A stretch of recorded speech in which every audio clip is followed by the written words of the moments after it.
February 12th, 1943. Gestapo headquarters, Marseille. Sturmbannführer Klaus Hartmann slid a thin file folder across the polished mahogany table to his assembled officers. The label read simply Die Weiße Maus in precise Gothic typeface. The White Mouse. Outside, the Mediterranean sun glinted off the windows of confiscated Jewish apartments, but inside the requisitioned villa, the air felt cold despite the radiators working at full capacity. Hartmann's division had arrested 47 resistance members in the past 6 weeks. 31 had provided information under interrogation. 14 escape routes had been compromised. The network was collapsing from the inside, cell by cell, like dominoes falling in slow motion. Yet this one woman continued to slip through their grasp as if she possessed some supernatural ability to disappear precisely when the trap closed. The surveillance team had photographed her twice last month near the Old Port, but both times she had vanished before arrest teams arrived. The most recent report indicated she had attended a dinner party at a villa in the 8th arrondissement, where telephone intercepts suggested illegal activity. By the time agents arrived, the hostess claimed only family had been present. The White Mouse had evaporated again. "Gentlemen, we have a problem that reflects poorly on this office," Hartmann began, his tone carrying the measured disappointment of a schoolmaster addressing slow students. One French woman, married to a wealthy industrialist. She attends soirees. She shops at the best boutiques on Rue Paradis. She drinks champagne at the Café Vieux Port. Yet somehow this socialite has been moving Allied pilots and escaped prisoners across our checkpoints like she's delivering pastries. Obersturmführer Werner Steiner laughed first, then the others joined in. "With respect, Sturmbannführer, we're discussing a woman who probably bribed a few checkpoint guards and got lucky. She's no Mata Hari. Give us 2 weeks and a proper surveillance rotation. She'll lead us to the safe houses herself. These amateurs always do." The men around the table nodded. They had broken harder cases than some flirtatious French wife playing spy. Hartmann set the bounty at 5 million francs, the highest price ever placed on a French citizen. It was mostly for show, to demonstrate Berlin they were taking the matter seriously. Someone would turn her in for that kind of money. Someone always did. 2 weeks, gentlemen. I want her in an interrogation room by the end of February. What Hartmann didn't know was that at that precise moment, Nancy Wake was 20 kilometers away at a farmhouse outside Aubagne, coordinating an escape attempt for 4 downed RAF pilots who'd been shot down over Lyon. She had already personally escorted more than 100 Allied soldiers and airmen to safety across the Spanish border. Within 18 months, that number would exceed 1,000, and the operations she would command after joining the British Special Operations Executive would result in more than 100 German deaths in direct combat, contributing to the 1,400 total casualties her Maquis forces would inflict on the Wehrmacht and SS. She was 31 years old, fluent in French, utterly fearless, and had learned to drink most men under the table while extracting information they never intended to share. That evening, all 4 pilots would successfully cross into Spain, while Nancy Wake charmed her way through a Gestapo checkpoint by asking the young soldier if he wanted to search her personally, batting her eyes and smiling while carrying forged documents in her handbag. The soldier waved her through without checking anything. 2 days later, Hartmann's office would raid the farmhouse. They would find it empty, except for cigarette butts and a half-finished bottle of cognac. The White Mouse had disappeared again. By the time they added armed and extremely dangerous to her file, she would be in London training with the SOE to parachute back into France as a commissioned officer, leading thousands of resistance fighters in open warfare against the Third Reich. German counter-resistance doctrine in occupied France represented the culmination of 4 years of occupation experience across Europe. The Gestapo had refined their methodology through trial and error in Poland, Norway, Belgium, Holland, and now France, creating what Berlin considered the most comprehensive internal security apparatus ever constructed. Every person in occupied France carried an identity card that required photographs, fingerprints, employment verification, and residence confirmation updated quarterly. Checkpoint stations operated at every major intersection, railway station, and border crossing, staffed by soldiers trained to detect forged documents through 14 specific authentication procedures, including paper quality assessment, typewriter font analysis, and official stamp pressure evaluation. The Gestapo maintained a network of paid informants, estimated at one civilian collaborator for every 100 French citizens. Individuals motivated by money, ideology, revenge, or simple survival instinct who reported suspicious activity to local commandantures. Telephone lines were tapped systematically, mail was opened and photographed before delivery, and surveillance teams followed suspected resistance members until they revealed their networks. Interrogation procedures, when suspects were arrested, followed established protocols designed to break psychological resistance within 72 hours through sleep deprivation, stress positions, and escalating physical coercion. The system had proven devastatingly effective across occupied Europe, dismantling resistance cells faster than they could reconstitute, turning members against each other, and creating an atmosphere of paranoia where trust became a fatal liability. While German security apparatus expanded its reach across southern France, Nancy Wake was systematically exploiting its fundamental weakness. The Gestapo was hunting for conspirators hiding in shadows, not a woman operating in plain sight. During her years as a courier for the Pat O'Leary escape line from 1940 to 1943, she moved through checkpoints using the simplest possible cover. Wealthy married woman traveling for shopping, social engagements, family visits. Her genuine marriage to Henry Fiocca, owner of a transport company and legitimate businessman, provided documentation that passed every inspection because it was authentic. The Gestapo expected resistance members to use forged papers and furtive behavior. Nancy carried real identification and behaved exactly like what she appeared to be, a fashionable woman from Marseille's upper class who found German soldiers rather charming if a bit serious. She dressed impeccably, wore expensive perfume, and maintained the confident bearing of someone who belonged in first-class train compartments and luxury hotels. When checkpoint guards examined her papers, she would lean in conspiratorially and compliment their efficiency, or express mock fear of her husband discovering she'd been shopping again, or ask directions to the best cafes in whatever town she was passing through. The guards saw what they expected, French bourgeoisie accommodating themselves to the new order, possibly a little vain and silly but certainly not dangerous. What they never saw were the intelligence reports hidden in her cosmetics case, the forged documents tucked into her coat lining, or the reconnaissance photographs memorized before being destroyed. On one occasion in early 1942, traveling from Marseille to Toulouse with information about German troop movements, she passed through 4 separate checkpoints in a single day.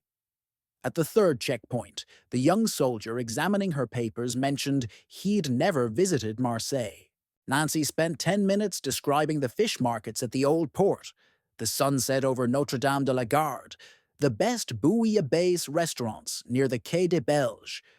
Her enthusiasm so genuine and detailed that the soldier waved her through without completing the standard document authentication procedures.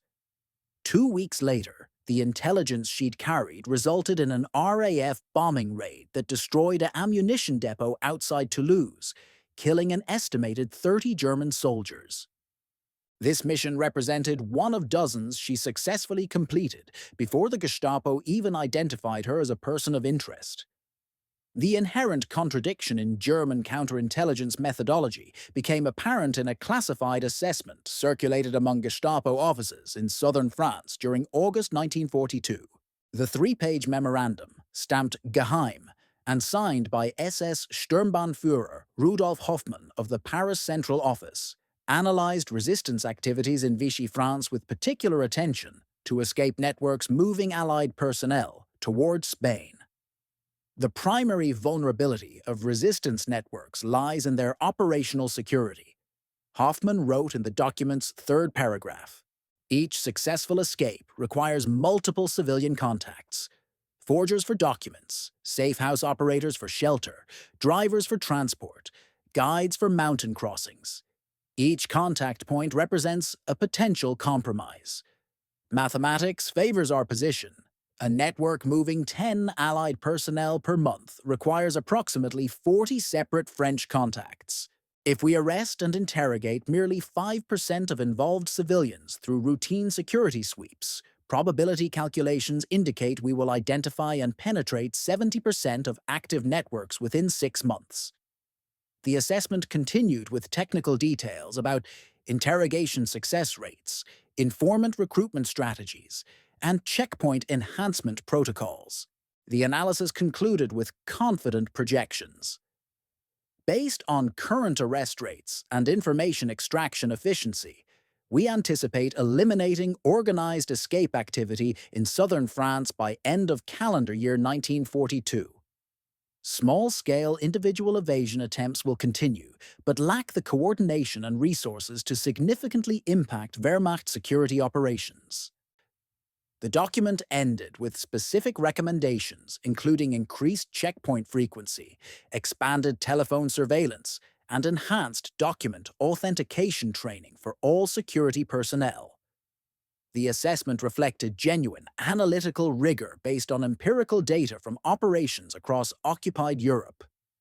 It was professionally compiled, mathematically sound, and fundamentally correct in its methodology. It also completely failed to account for Nancy Wake.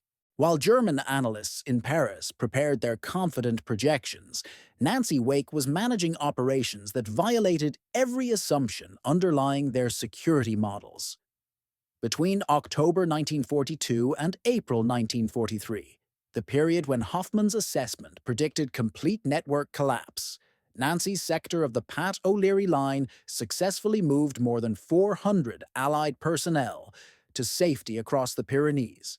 The Gestapo arrested members of her network 17 times during this period through the predicted combination of surveillance, informant reports, and random security checks. Each arrest should have compromised connected cells according to standard interrogation success rates. Each time, Nancy restructured the network around the breach, using compartmentalization procedures and immediate communications cutoffs that prevented arrested members from revealing information about operations they'd never been told existed. When the Gestapo raided a safe house in Perpignan in November 1942, they found 4 RAF pilots who'd been hidden there for a week. Under interrogation, the pilots could only describe a woman who'd brought them food and arranged their transportation, someone they'd never seen before, and whose name they didn't know. The safe house operator, arrested simultaneously, revealed under torture the location of 2 other safe houses and the names of 3 other resistance members. By the time Gestapo teams raided those locations 16 hours later, they found empty apartments with cold coffee cups. Nancy had already evacuated everyone and relocated operations. During this same operational period, she personally eliminated at least 1 German informant who'd infiltrated the escape network, shooting him during a confrontation at a farmhouse near Narbonne after confirming his identity through deliberately planted false information that reached Gestapo ears within hours. The body was never found. German security records from this period show increasing frustration with what they termed the Marseille problem, referring specifically to the escape network's apparent immunity to standard counterintelligence procedures. A February 1943 situation report noted with barely concealed exasperation that, despite multiple network penetrations and high-value arrests, the flow of Allied personnel through Marseille-based escape routes shows no statistical decline. The Germans had made a fundamental tactical error that would prove catastrophic when Nancy Wake returned to France as a British commando officer in 1944. Their counter-resistance doctrine, refined through years of occupation experience, rested on a core assumption about resistance psychology. Underground fighters would avoid direct confrontation with German forces, operating through sabotage, intelligence gathering, and evasion rather than open combat. This assumption was mathematically correct for most resistance networks. Polish Home Army fighters in Warsaw, Norwegian saboteurs attacking the Norsk hydro plant, Dutch intelligence networks photographing German installations, even the French communist cells bombing railways, all operated primarily through indirect action, designed to minimize casualties and maximize sustainability. German security forces structured their counterinsurgency operations around this behavioral model. Surveillance to identify resistance members, infiltration to gather intelligence about planned operations, arrest to dismantle networks, interrogation to extract information for further arrests. The cycle had proven effective across Europe because it correctly anticipated how most resistance organizations operated. They expected fighters who would run, hide, and avoid engagement whenever possible.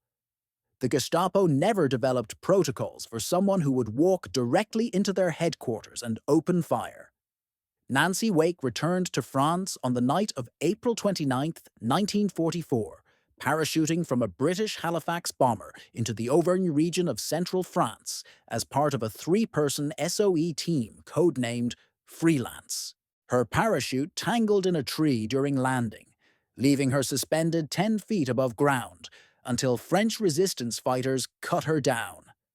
The team's mission briefing in London had specified coordination of Maquis groups in central France, distribution of weapons dropped by parachute, intelligence liaison with British command, and sabotage operations targeting German communications in advance of the Allied invasion of Normandy.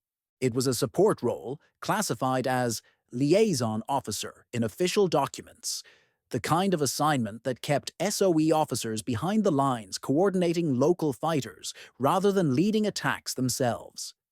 Nancy Wake spent approximately 4 days in that role before completely abandoning its constraints.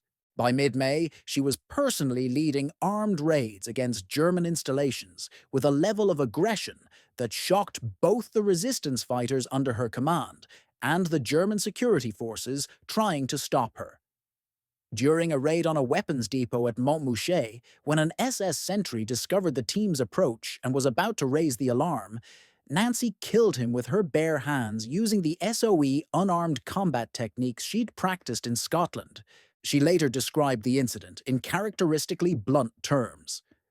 "They taught this judo chop stuff with the flat of the hand at SOE, and I practiced away at it. But this was the only time I used it, and it killed him all right." I was really surprised. In July 1944, she organized and led the most audacious operation of her career, a direct assault on Gestapo headquarters in Montluçon during the lunch hour when she knew from reconnaissance that officers would be gathered in the building's dining room.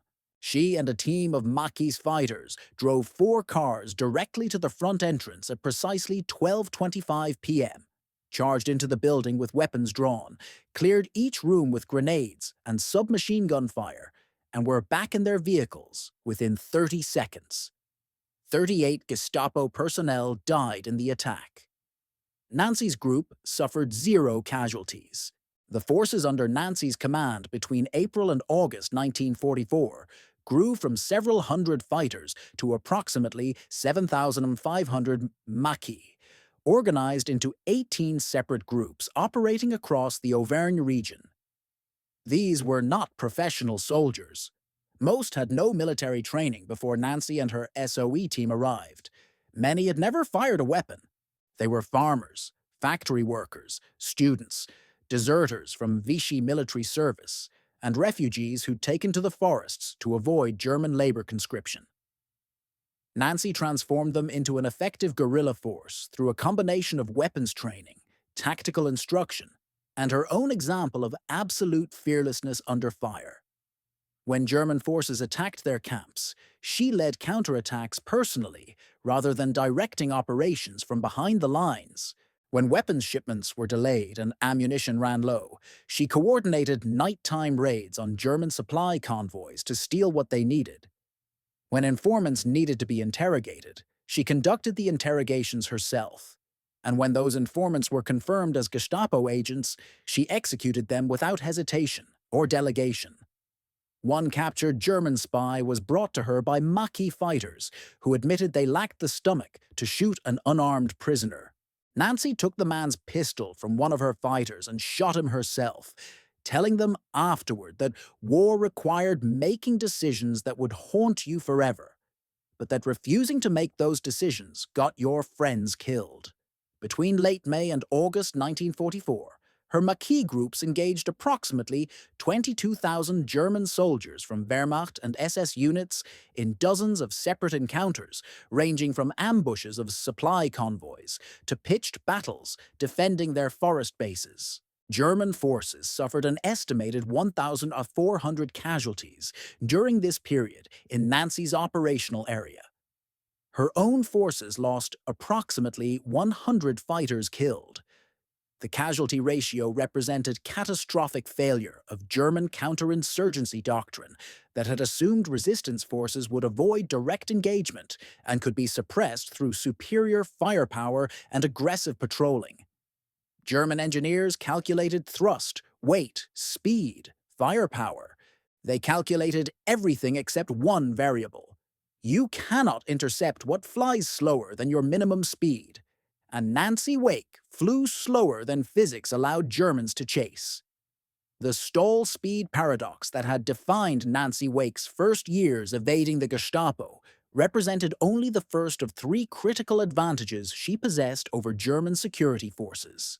While Hartmann's teams refined their surveillance protocols and expanded informant networks throughout 1942 and early 1943, they were optimizing tactics designed to catch conspirators operating in shadows. Nancy Wake operated in full daylight. The Gestapo expected resistance members to adopt false identities, move furtively through backstreets, and minimize contact with German authorities. Their surveillance methodology reflected these assumptions. Photograph suspects from distance. Follow them to safe houses, intercept their clandestine communications, arrest them during secret meetings. The entire apparatus was engineered to detect people hiding their activities. Nancy Wake's advantage was that she wasn't hiding anything except the truth. Her identity was genuine. Her social position was authentic.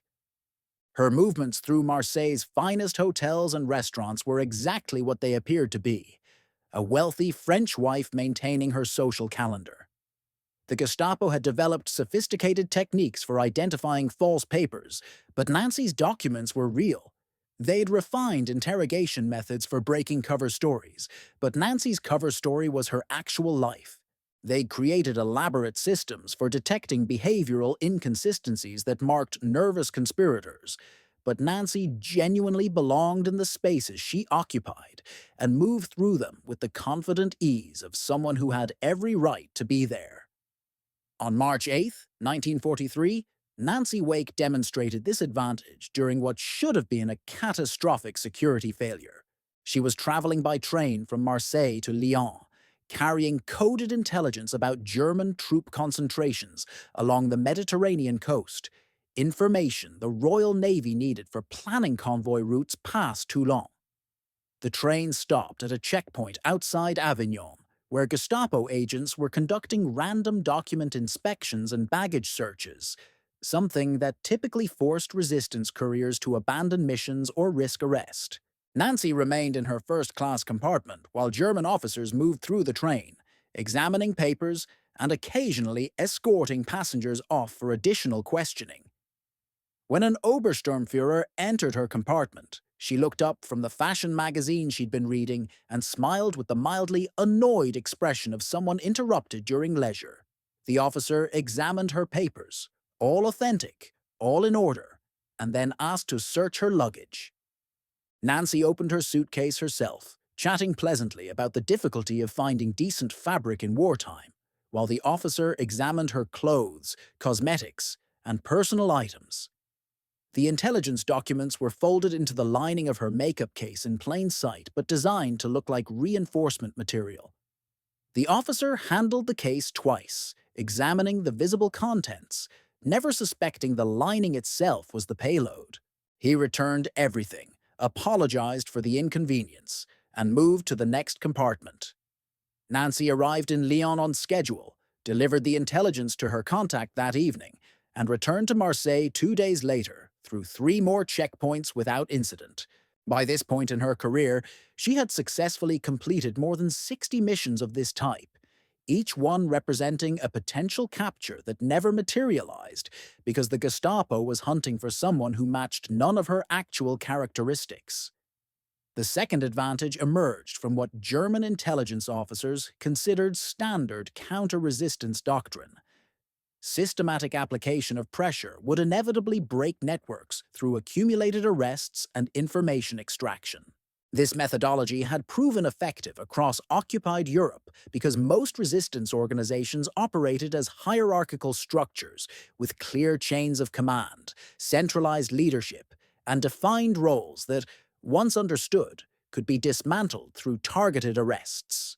The Gestapo had refined this approach into what their training manuals described as sequential network collapse, where each arrested member revealed information leading to further arrests in an expanding cascade that eventually reached organizational leadership.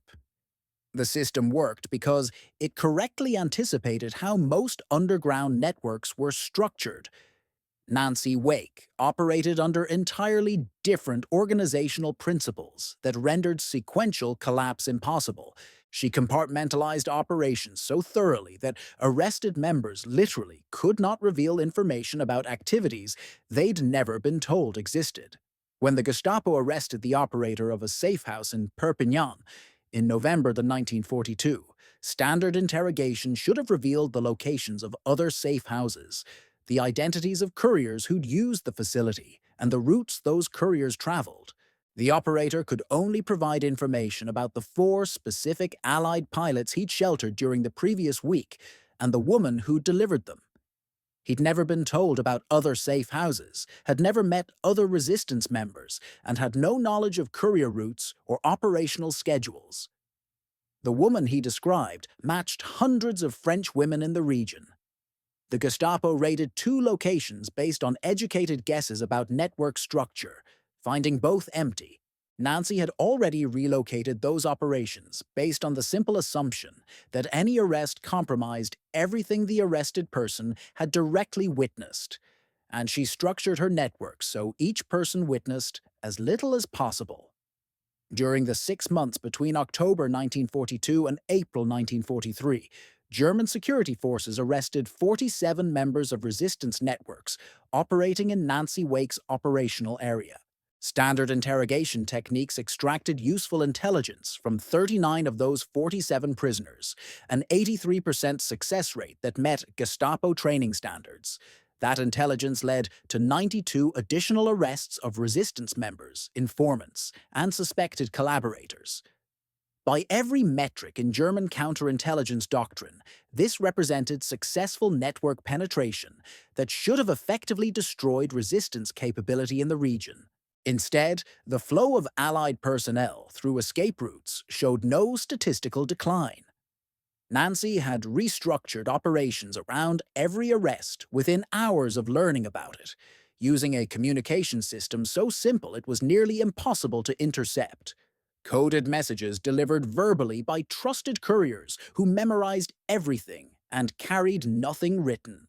When one cell was compromised, she activated replacement cells that had been established months earlier but never used, whose members the arrested person had never met and didn't know existed.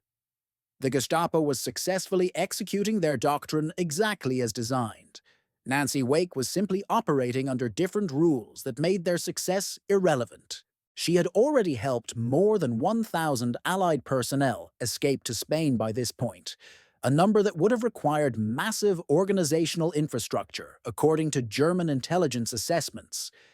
In reality, it required Nancy, three core coordinators she trusted absolutely, and a rotating network of dozens of helpers who each handled one small piece of much larger operations they never saw in full. But the third advantage proved most devastating to German operational security. Nancy Wake's willingness to use direct violence when Gestapo doctrine assumed resistance members would prioritize survival and evasion. German counter-insurgency training emphasized that underground fighters avoided confrontation, operated through indirect methods, and retreated when faced with German force. This assumption was statistically correct across occupied Europe, where resistance groups recognized they couldn't win pitched battles against Wehrmacht troops and instead focused on sabotage, intelligence gathering, and survival.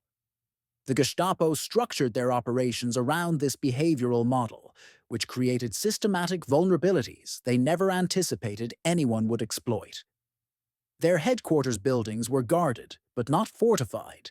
Their officers traveled with minimal security. Their interrogation facilities operated in converted civilian buildings, with standard locks and limited personnel. The assumption was that resistance members might attempt to rescue arrested comrades through subterfuge or bribery, but would never launch direct armed assaults because the casualties and exposure would be unacceptable. Nancy Wake found these assumptions unacceptable. When a Gestapo informant infiltrated one of her networks in February 1943 and began providing information that led to arrests, she didn't restructure around the breach or abandon the compromised operations. She identified the informant through deliberately planted false information that reached Gestapo ears within hours, confronted him at a farmhouse outside Narbonne, confirmed his identity when he attempted to signal for backup, that Nancy had already observed and avoided, and shot him twice with the pistol she carried in her handbag. His body was buried in the woods and never recovered. German security records show no indication they ever connected his disappearance to the sudden termination of intelligence from that network. This tactic, direct elimination of threats rather than evasion, escalated dramatically after Nancy Wake joined the Special Operations Executive and returned to France as a commissioned officer in April 1944. The July 12th raid on Gestapo headquarters in Montluçon represented the ultimate expression of this advantage. German security doctrine held that resistance fighters would attack isolated targets, preferably at night, using explosives or ambush tactics that allowed rapid escape. Nancy Wake drove 4 cars filled with armed Maquis fighters directly to the front entrance of the Gestapo's administrative headquarters at 12:25 on a Tuesday afternoon. The building was in the center of town. German personnel were visible through windows. Civilians were walking past on the street. She had chosen this specific time because reconnaissance indicated the maximum number of Gestapo officers would be inside preparing for their 12:30 lunch. Her team crashed through the front doors, cleared each room with grenades and submachine gun fire in a coordinated assault that took 30 seconds from entry to exit, and drove away while German soldiers were still processing what had happened. 38 Gestapo personnel died in the attack. Nancy's team suffered 0 casualties. The operation violated every assumption German security forces held about how resistance fighters behaved. More importantly, it created a psychological effect that no amount of surveillance or interrogation could counter. Gestapo officers throughout central France began requesting transfers to other regions or desk assignments away from field operations. The people hunting Nancy Wake had become terrified that she was hunting them. By this point in 1944, her forces had killed more than 100 German personnel in direct combat operations, a number that exceeded the confirmed kills of most Wehrmacht infantry companies over equivalent time periods, and represented the kind of sustained offensive capability German doctrine insisted resistance fighters didn't possess. German tactical superiority on paper meant nothing in operational reality when examining actual mission effectiveness. The Gestapo represented the most sophisticated internal security apparatus ever created, backed by 4 years of occupation experience and equipped with resources that dwarfed anything available to French resistance networks. Their surveillance capabilities included telephone tapping systems that monitored thousands of lines simultaneously, mail interception programs that photographed correspondence before delivery, informant networks estimated at 50,000 paid collaborators across France, photographic intelligence sections that maintained files on suspected resistance members, interrogation facilities staffed by specialists trained in the psychological manipulation and physical coercion and coordination with Wehrmacht, combat units that could deploy overwhelming force against identified resistance positions. The operational budget for Gestapo operations in southern France during 1943 exceeded 200 million Reichsmarks, funding personnel, equipment, facilities, informant payments, and operational expenses. This infrastructure had proven devastatingly effective across occupied Europe, dismantling resistance networks in Poland, Norway, Holland, Belgium, and northern France. Standard procedures called for surveillance teams to follow suspects until they revealed their networks. Arrest operations conducted simultaneously across multiple locations to prevent warning. Interrogations designed to extract actionable intelligence within 72 hours, and follow-up raids executed immediately to prevent network reorganization. The average time from initial surveillance to complete network collapse across occupied Europe was 4 to 6 weeks. This methodology represented the refined product of German expertise in counterinsurgency operations and industrial-scale application of security resources. Nancy Wake's operational infrastructure consisted of herself, a handful of trusted coordinators, rotating helpers who each handled small pieces of larger operations, and resources that could fit in her handbag. Her operational budget was whatever money she could access through her husband's business accounts, and occasional British intelligence stipends that totaled perhaps 50,000 francs annually. She had no surveillance equipment, no interrogation facilities, no informant network, and no ability to deploy military force.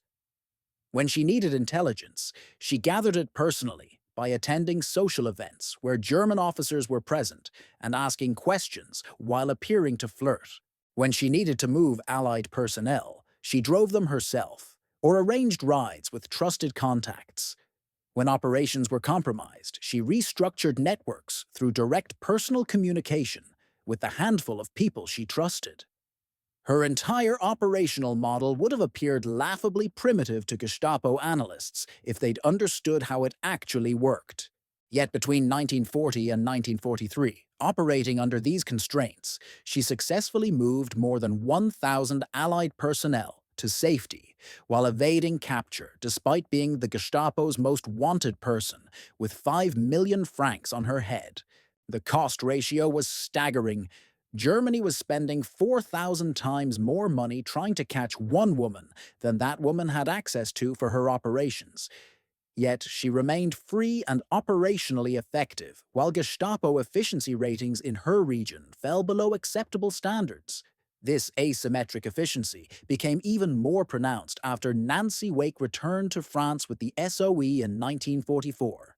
Between April and August that year, her Maquis forces, 7,500 fighters organized into 18 groups, engaged approximately 22,000 German soldiers from Wehrmacht and SS units, inflicting an estimated 1,400 casualties while sustaining approximately 100 of their own. The German forces involved represented division-level strength, equipped with armor, artillery, air support, and logistics infrastructure that cost millions of Reichsmarks to deploy and maintain. Nancy's forces were armed primarily with weapons she'd coordinated from British airdrops, operated without centralized logistics, and cost the Allies approximately $2 million total for equipment and supplies. The cost-benefit calculation was devastating. Every German soldier killed or wounded by Nancy's forces had cost Germany approximately 20,000 Reichsmarks in training, equipment, and deployment, while the Allied investment in creating the capability that killed them was a fraction of that amount. More critically, the German forces tied down fighting Nancy Wake's Maquis, represented troops desperately needed elsewhere. Wehrmacht commanders, in June 1944, were requesting reinforcements to contain resistance activity in central France, while simultaneously facing the Allied invasion of Normandy. Units that should have been repositioning to counter the D-Day landings were instead engaged in suppressing guerrilla activity in the Auvergne region, activity that Nancy Wake had deliberately escalated to maximum intensity, specifically to prevent those units from reaching Normandy. Nancy Wake personally represented this asymmetric efficiency in calculations that grew more disturbing the longer German analysts examined them. If conservative estimates held that Wehrmacht forces had fired 1,000 rounds of small arms ammunition, attempting to kill or capture her during each combat engagement over 4 months, and she'd participated in approximately 50 significant engagements during that period, German forces had expended 50,000 rounds specifically targeting one woman. At 5 Reichsmarks per rifle round, that represented 250,000 Reichsmarks spent on ammunition alone. Add the operational costs of the units deployed against her: fuel, food, equipment maintenance, medical care for casualties, and the total exceeded 2 million Reichsmarks for attempts to eliminate a single resistance commander. Meanwhile, the military equipment and infrastructure she'd personally destroyed or helped destroy through her combat operations, and the 100-plus German personnel she'd killed or helped kill, represented losses valued at more than 20 million Reichsmarks. She had completed the equivalent of what would have been 34 full tours of duty by American bomber crew standards, since U.S. Army Air Force rotated bomber crews home after 25 missions, and Nancy had participated in well over 850 operations if counting her pre-SOE courier missions combined with her combat operations in 1944. She represented more sustained combat activity than entire Luftwaffe fighter squadrons over equivalent time periods, and had survived longer in active operations than 96% of German combat pilots. The arithmetic was inescapable and humiliating.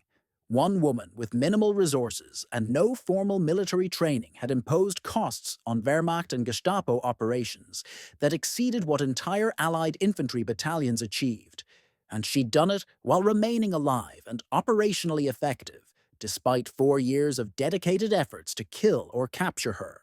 German High Command was beginning to realize that killing women in the French resistance was costing more than those women were costing the Allies, and Nancy Wake had no intention of stopping.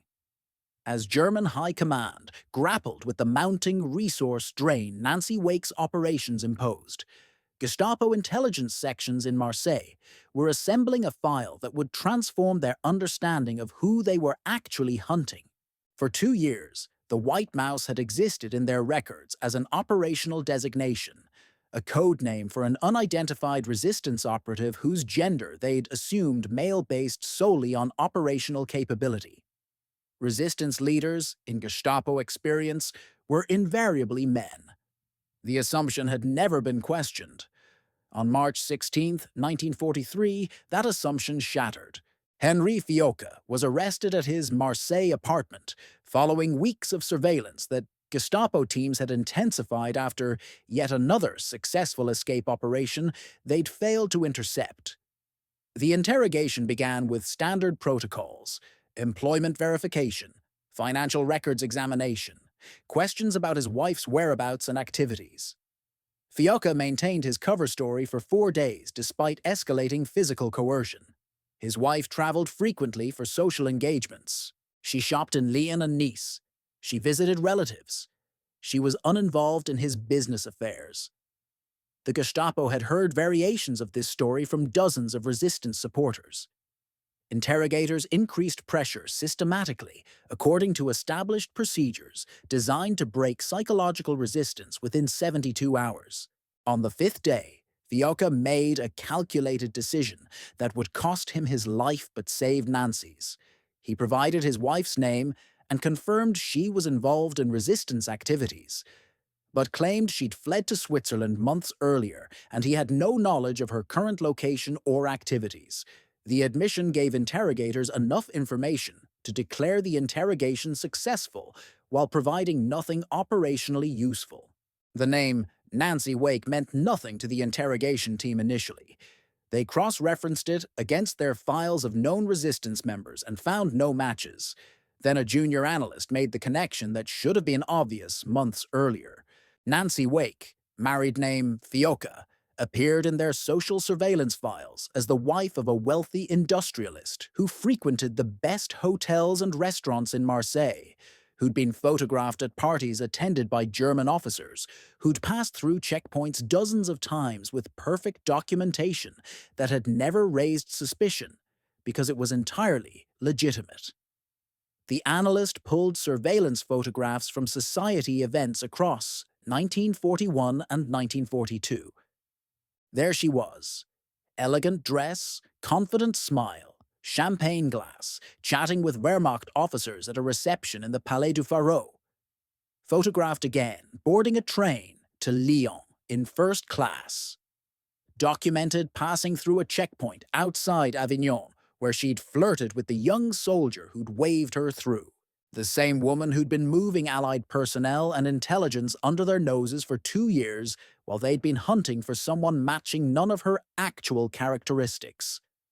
Sturmbannführer Hartmann's reaction, documented in a memo to Paris headquarters, reflected both fury and grudging professional respect. Subject identified as Nancy Grace Augusta Wake, age 31, New Zealand-born, Australian-raised, married to Henry Fioca. Subject has operated in plain sight utilizing genuine social position and authentic documentation. Previous surveillance efforts failed because operational assumptions regarding resistance member behavior profiles were fundamentally incorrect. Subject's methodology represents sophisticated understanding of German security procedures and exploitation of systematic blind spots in checkpoint protocols.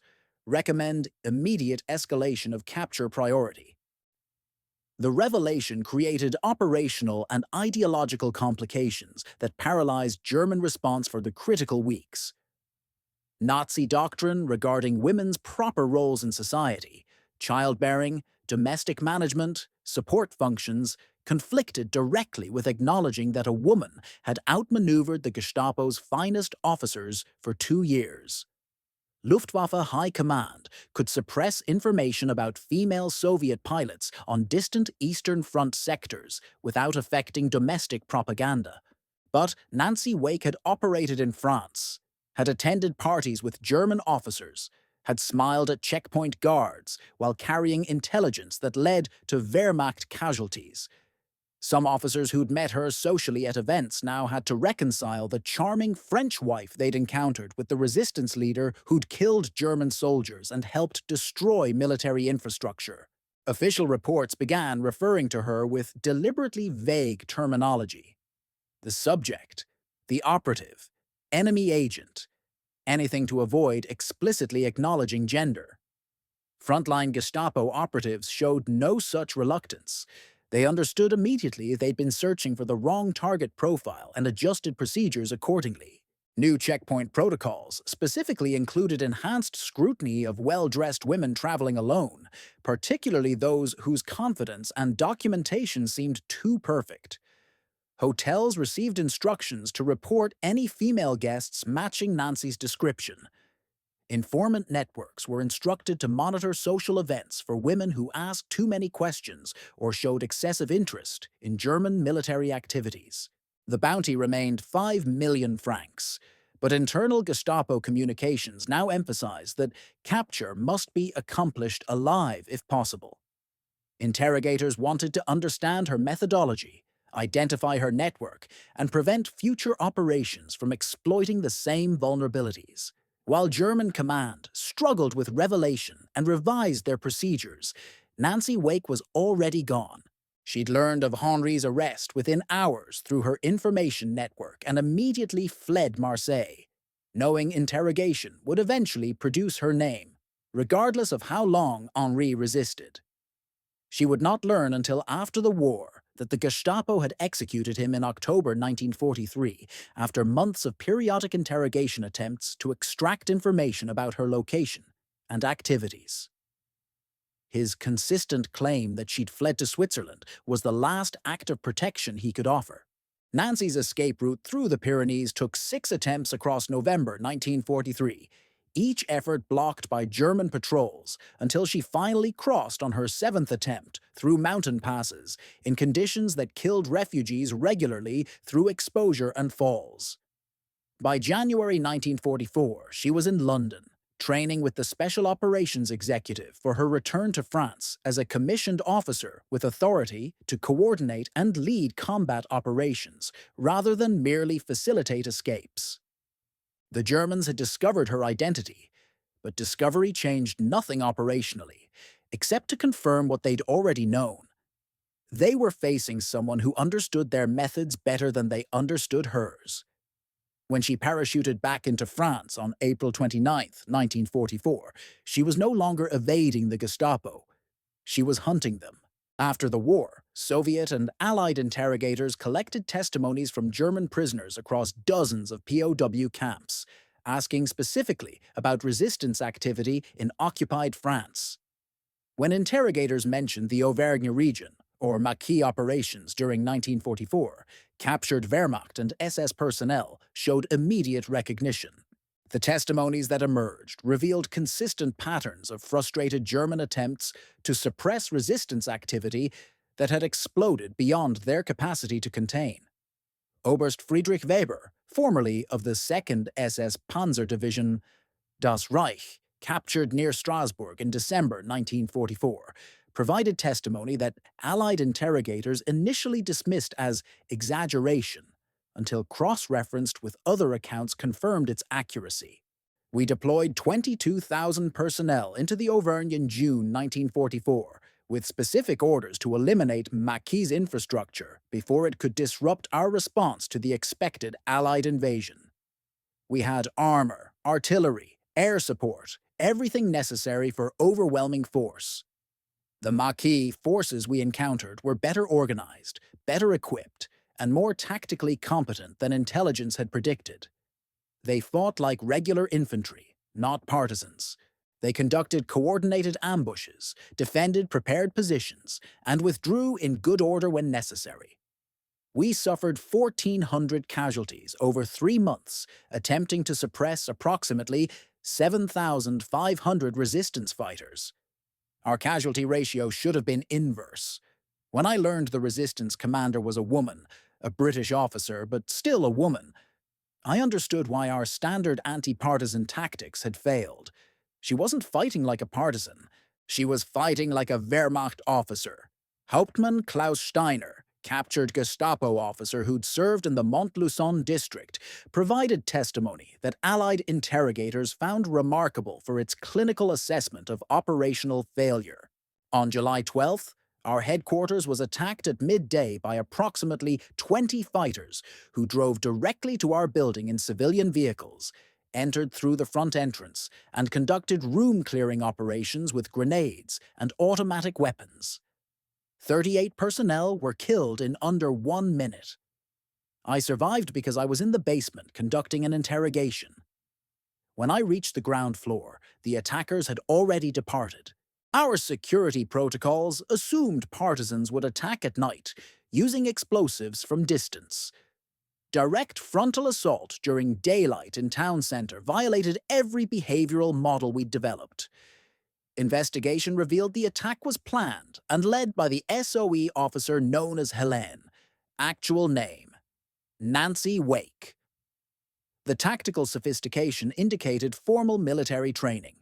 The audacity indicated someone who understood our psychological assumptions and deliberately violated them. We increased security at all Gestapo facilities following this incident, but the psychological damage was severe. Officers requested transfers, personnel morale declined. The knowledge that one woman had walked into our headquarters and killed 38 trained personnel created fear that affected operations across the entire district. Multiple testimonies referenced specific incidents involving Nancy Wake. though many didn't know her name, and identified her only through operational outcomes or descriptions from resistance fighters captured during operations. Lieutenant Hermann Brandt, infantry officer captured in August 1944, described engagement that matched documented actions from Nancy's Maquis forces. Our convoy was ambushed on the road to Vichy. Standard partisan tactics would have been roadside explosives followed by immediate withdrawal. These fighters deployed on both sides of the road with overlapping fields of fire, held their positions during our counterattack, inflicted casualties, then withdrew when we brought up armor support. Professional military execution. Later interrogation of a captured Maquis fighter revealed their commander was a woman, British officer, who personally led the ambush. The fighter spoke of her with combination of respect and fear, said she would shoot German prisoners and resistance informants without hesitation, said she demanded tactical excellence and replaced commanders who failed. This was not the resistance activity we'd encountered elsewhere. This was warfare conducted by someone who understood German military doctrine and specifically designed operations to counter it. The testimonies confirmed patterns Allied intelligence had documented throughout 1944.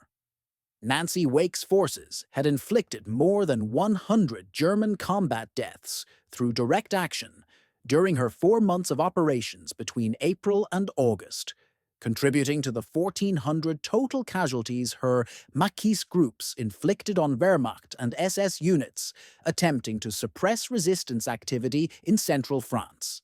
Her personal participation in the Montluçon Gestapo headquarters raid, the bare-handed killing of an SS sentry during a weapons depot assault, her command of the section that engaged German forces after their original commander lost nerve, resulting in 4 German deaths, and dozens of other combat actions established her as one of the most lethal individual combatants of any gender, operating in the French resistance. German testimonies acknowledged what Wehrmacht High Command had been forced to accept. Underestimating resistance capability based on gender assumptions had been catastrophic operational failure. Oberst Weber's testimony included assessment that Allied interrogators noted for its implications. The Maquis commander in Auvergne demonstrated tactical competence equivalent to Wehrmacht company-grade officers. Gender was operationally irrelevant. Capability was what mattered. We lost because we failed to recognize capability until too late to adapt effectively. The testimonies confirmed what Germans had discovered too late. The French resistance in Nancy Wake's operational area weren't disorganized partisans conducting harassing attacks. They were coordinated military force, led by someone who'd killed more than 100 German personnel through direct combat operations, survived 4 years of being the Gestapo's most wanted person, and completed operations that made her among the most cost-effective weapons the Allies deployed in occupied France. And Nancy Wake was among the deadliest of them all. When the war in Europe ended on May 9, 1945, Nancy Wake's final operational record stood as testament to what Germans had dismissed as impossible when Sturmbannführer Hartmann first opened that thin file folder labeled Die Weiße Maus in February 1943. Between 1940 and 1945, she had personally coordinated or participated in operations that resulted in more than 100 documented German combat deaths, helped over 1,000 Allied personnel escape to safety, led forces of 7,500 resistance fighters in sustained combat operations, and survived being the Gestapo's most wanted person with 5 million francs on her head for nearly 3 years without capture.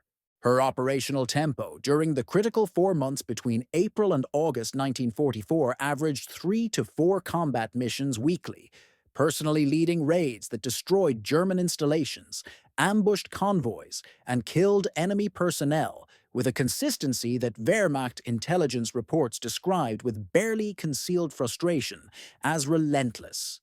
The bare-handed killing of an SS sentry, the midday assault on Gestapo headquarters that killed 38 officers, the command of combat sections under fire, and dozens of other documented actions established her as one of the most lethal individual combatants of any gender operating in occupied France.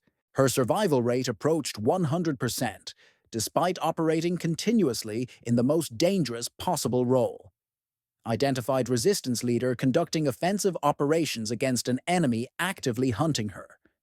To understand the magnitude of these numbers, context matters. The average Gestapo officer in occupied France during 1943 had a life expectancy measured in months, once identified by resistance networks. Nancy Wake spent 3 years as their most wanted target, and not only survived, but remained operationally effective throughout. The average French resistance fighter conducted perhaps a dozen significant operations before death, capture, or forced retirement from active service. Nancy participated in hundreds of operations across 5 years without being caught.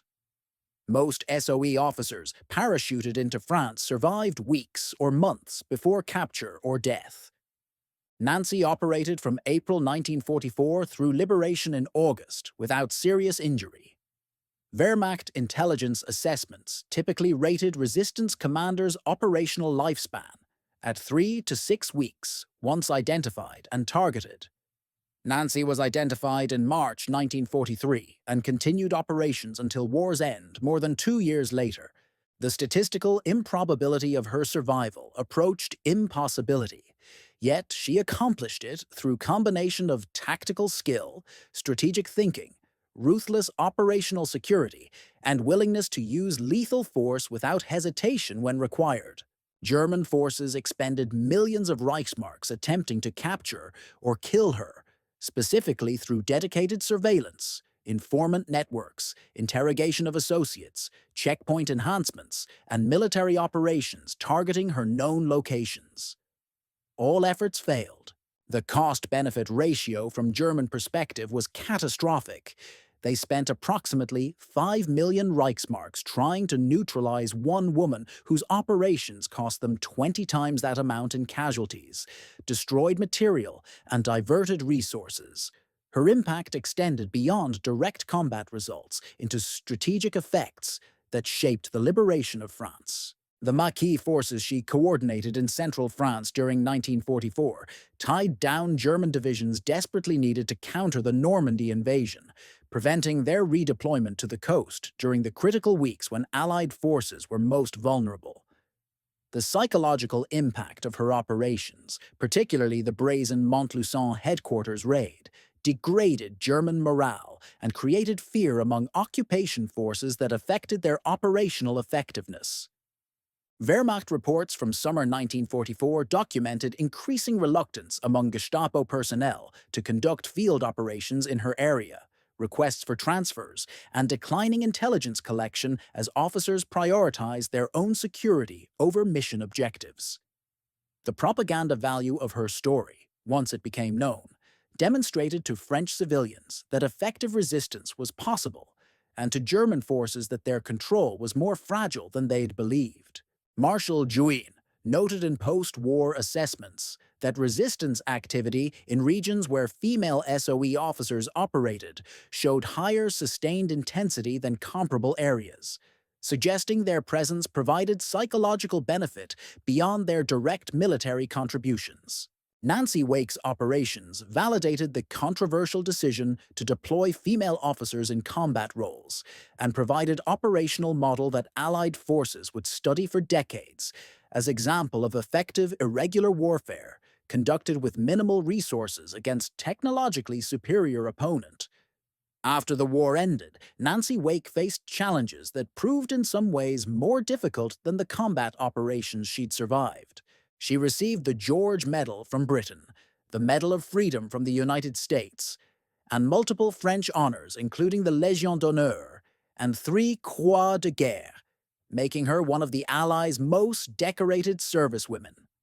But she learned that Henry Fiocca had been executed by the Gestapo in October 1943 after refusing under torture to reveal her location, a loss that haunted her for the remainder of her life. She blamed herself for his death, believing her resistance activities had condemned him. Post-war adjustment proved difficult for someone who'd spent 5 years in constant danger, where split-second decisions meant life or death. She worked briefly for British intelligence, stood unsuccessfully for Australian Parliament in 1949 and 1951, and eventually settled in London, where she lived modestly, often selling her medals to fund her lifestyle. She never remarried. In interviews during her later years, she spoke bluntly about her wartime experiences, without sentimentality or false modesty, describing killing German soldiers and resistance informants as necessary actions that required no justification beyond winning the war. She drank gin and tonic at the Stafford Hotel's bar in what became known as Nancy's Corner, telling stories to those who asked while deflecting attempts to romanticize or sanitize what she'd done. She died on August 7, 2011, at age 98 in a London care home for ex-service personnel. Her ashes were scattered in the woods near Montluçon, where she'd operated with the Maquis, fulfilling her expressed wish to return to the hills where she'd fought. For decades, Nancy Wake's story remained relatively unknown outside France and Britain, overshadowed by male war heroes and Cold War narratives that didn't emphasize individual resistance fighters. Recognition grew gradually through the 1980s and 1990s as historians gained access to previously classified SOE files and German military archives that documented her operations from both Allied and enemy perspectives. Books published in the 2000s brought her story to wider audiences, followed by documentaries and dramatizations that sometimes took liberties with facts, but maintained essential accuracy about her genuine achievements. German testimonies collected from prisoners of war validated Soviet and Allied accounts, confirming that resistance activity in her operational area had indeed been exceptionally effective, and that Nancy Wake specifically had been identified by Wehrmacht intelligence as priority target, whose elimination they'd been unable to accomplish. Museums in Britain, France, and Australia now feature exhibits about her service. Streets in France bear her name. The French government maintains memorial sites at locations where she operated. Most significantly, her story became case study in military academies examining asymmetric warfare, operational security, and leadership under extreme conditions. The woman who'd evaded the Gestapo's 5 million franc bounty became example taught to officers learning counterinsurgency and irregular warfare doctrine. The story of Nancy Wake transcends its historical moment, offering lessons about warfare, human capability, and the fatal consequences of underestimation. German security forces failed not because they lacked resources or expertise, but because their assumptions about who could be dangerous blinded them to actual threats. They expected resistance leaders to hide in shadows, so they never seriously considered the wealthy French wife attending society parties. They assumed women couldn't conduct sustained combat operations, so they dismissed evidence of female SOE officers until confronted with undeniable proof. They believed superior technology and resources guaranteed victory, so they never adapted tactics to counter opponents who'd learned to exploit German advantages as weaknesses. Nancy Wake survived and succeeded precisely because she violated every assumption in Gestapo operational doctrine. Her willingness to use direct violence when German security forces expected evasion created tactical advantage they couldn't counter. Her operation in plain sight with authentic credentials defeated surveillance systems designed to catch people using false identities. Her compartmentalized network structure made sequential network collapse impossible despite successful arrests and interrogations.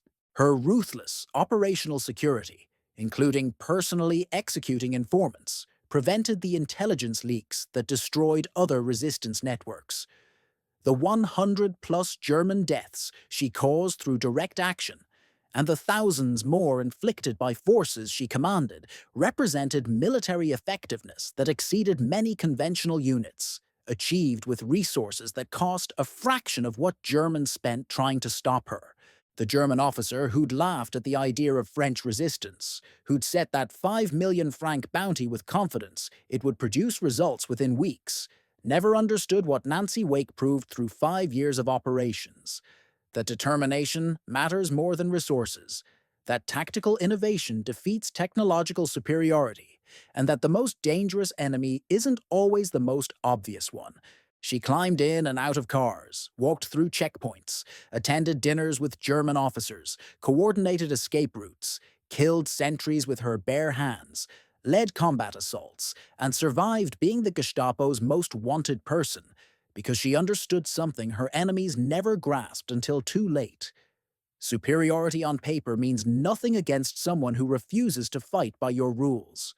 In fashionable dresses and expensive perfume, carrying intelligence in cosmetics cases and pistols in handbags, coordinating operations while Germans searched for someone who matched none of her characteristics, Nancy Wake proved that sometimes the most lethal weapon isn't the one with the most firepower.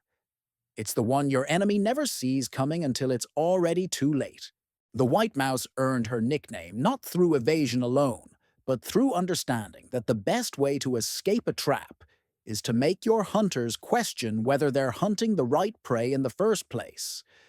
And by the time they realized their mistake, she'd already won.